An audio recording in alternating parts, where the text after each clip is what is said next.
So now that summer is basically in full swing, the number one question that I get asked about, especially as a pro makeup artist, is how can I make my makeup last all day, especially when it's super hot outside? These are my top 5 pro makeup artist tips that I use not only on my clients, but in my everyday look that help me to get that long lasting makeup look that's transfer proof, sweat proof, waterproof, all the proofs, while still keeping your skin looking like skin. Because for me, that is the biggest thing when it comes to makeup. I never want to look cakey and I never want to look like I have makeup on. I just want to look like the best version of myself. And if that's you too, let's jump right into today's video. It doesn't matter if you're doing your makeup for the summer, winter, fall, spring. This is the number one tip for long wearing makeup, prepping your skin correctly, especially for the season that you're in. So in the summertime, if you're an oily combination skin person, you probably sweat a lot and you probably produce more oil than someone else, especially because oily skin is really dehydrated skin. So it's going to overproduce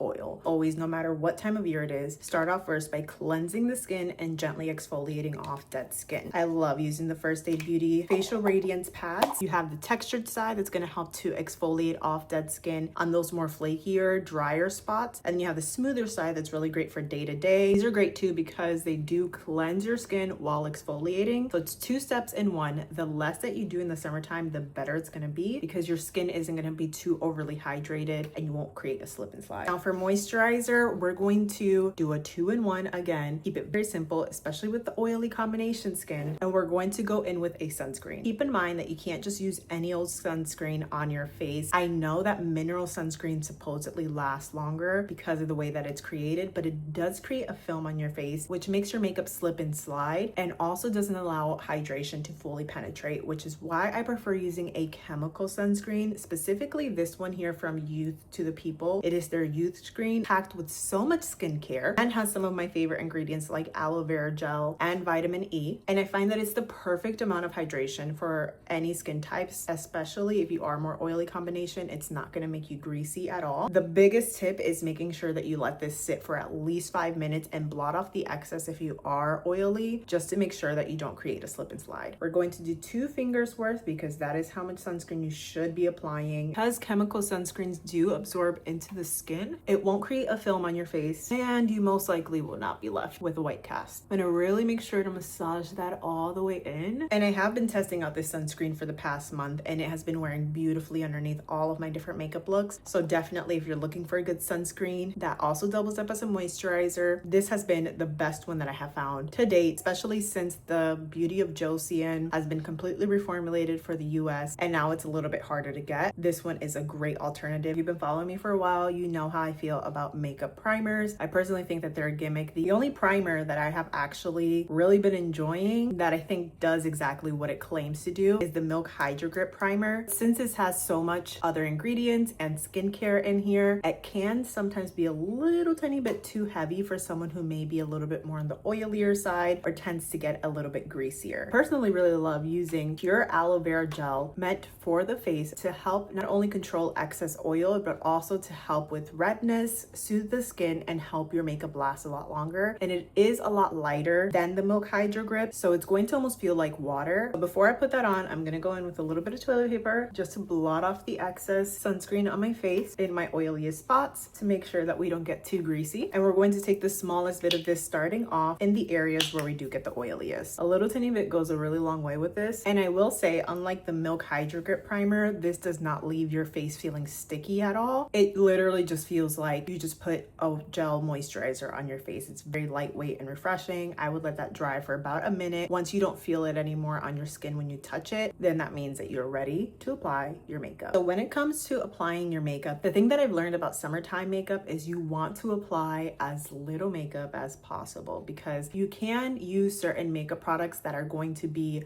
water and sweat resistant, meaning that if you do get wet or start sweating, your makeup's not going to pill. The way you apply your makeup is going to really make a big difference. So for me personally, and I think a lot of people too, because we get so much color in the summertime, it kind of helps to even out all the discoloration and distractions on our face. So we don't need as heavy of coverage as we do in the winter time. My biggest recommendation is using a very fluffy brush to apply your makeup. I like using a cream wax formula because cream makeup that is formulated with wax in it is usually more more water and sweat resistant. So it's going to wear a lot better on your skin throughout the day and not just melt with the heat, contrary to popular belief. And I find that it's easy to touch up too throughout the day. I love using this fluffy brush here. This is called the Shape Brush from Saint Beauty. It is a double-sided brush, fluffy on one side, small and dense on the other side. So you get the coverage from this side, and then you get this side that helps to even out. I'm gonna apply my makeup like I usually would. So I'm gonna start off first with a little bit of contour, and I'm just taking my finger so that I'm not applying too much, but still getting good definition. You can use the brush if you want to. Use the small side of the brush to blend. And I like to do this specific technique in the summertime too, where I basically add all of my color first, and then I go in to my skin tone shade. So we're going to add our bronzer. I'm gonna use the fluffy side of the brush to go ahead and pick up a bronzing shade. We're just gonna keep it bronzy today, and I'm gonna apply that right on top of the contour. We're gonna go into our skin tone shade and just help to add coverage first in the areas that we needed. So for me, it's my under eyes, and I'm gonna use the smaller side of the brush that's just a little bit denser, so it is gonna give me a little tiny bit more coverage, but I'm gonna make sure that I don't apply too much. Again, you want a very thin layer of this makeup. I'm gonna use that fluffy side to go ahead and pick up some of that shade and just use it to lightly dust that on my skin and help to even out my skin tone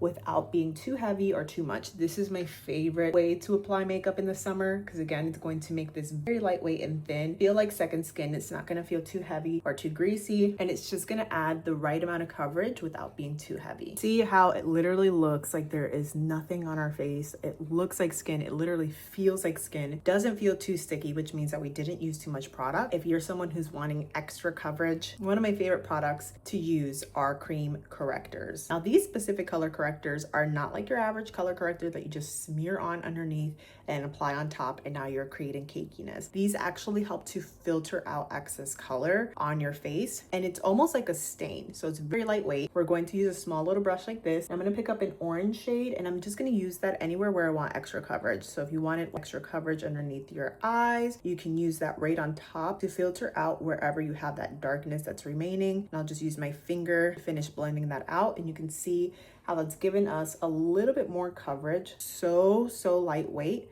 So it's not gonna get really heavy, it's not gonna get cakey, and it's not going to melt either. This is the same formula as the cream foundation that I was using. So it's a cream wax formula. So it is gonna be more water resistant and sweat resistant. And I'm just gonna get this little tiny scar from a scratch 3 months ago. I don't even know how long ago it was, and it's still there. But literally, I'm able to cover that up, and her face is looking so much more flawless, has that extra coverage without being too cakey. Now, I know that you're probably watching this and you're probably like, oh, I used all that cream makeup, the skin is looking kind of dewy. My face already gets dewy as I go throughout my day, which same, I'm already a grease ball, so I don't like looking too dewy or greasy when I finish my makeup for the summer, because it'll eventually get there. I do like the dewy look, but if I leave it like this, it'll be overly dewy. So I have a method for setting your makeup that's literally going to seal everything in. It's going to make everything completely budge proof, and I call it the setting sandwich. We're going to go in first with a setting powder and a powder puff. Now, I personally like using loose setting powders. This one's one of my personal favorites from Red Aspen. It is a talc-free formula, but this one actually looks gorgeous on the skin. It still looks flawless and has these little micro shimmers in there that's going to make the skin still look like skin. So it's not going to dry you out too much if you are more on the mature side. Pick up a little tiny bit of that on our powder puff before we go into the face. Tap off the excess on the palm of our hand. This is going to help to create a light little film here so that it's not too heavy, and we're just going to press this wherever we are the oiliest. I always like to start in the center of my face because this is where I have the largest pores, and you can instantly see how that just made us look super duper flawless, got rid of that shine right there. And because of the powder puff, I find that it just helps to pack in that powder a little bit more so that it creates a longer hold. Use whatever's remaining, press that onto the rest of our face. And I really like to make sure that I get around my nose because this is where I get the greasiest. Do the center of my forehead, and look at that difference. Still looks like skin, feels like skin,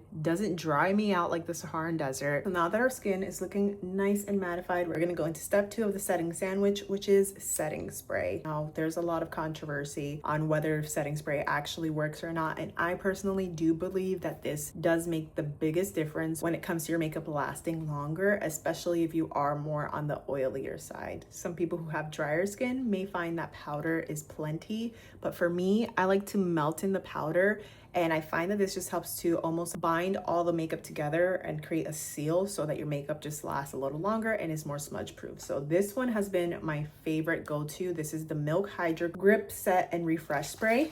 We're gonna make sure we shake her up really nice. And what I love about this is it doesn't leave a greasy finish to the skin, and it really does do a great job at melting in the powder.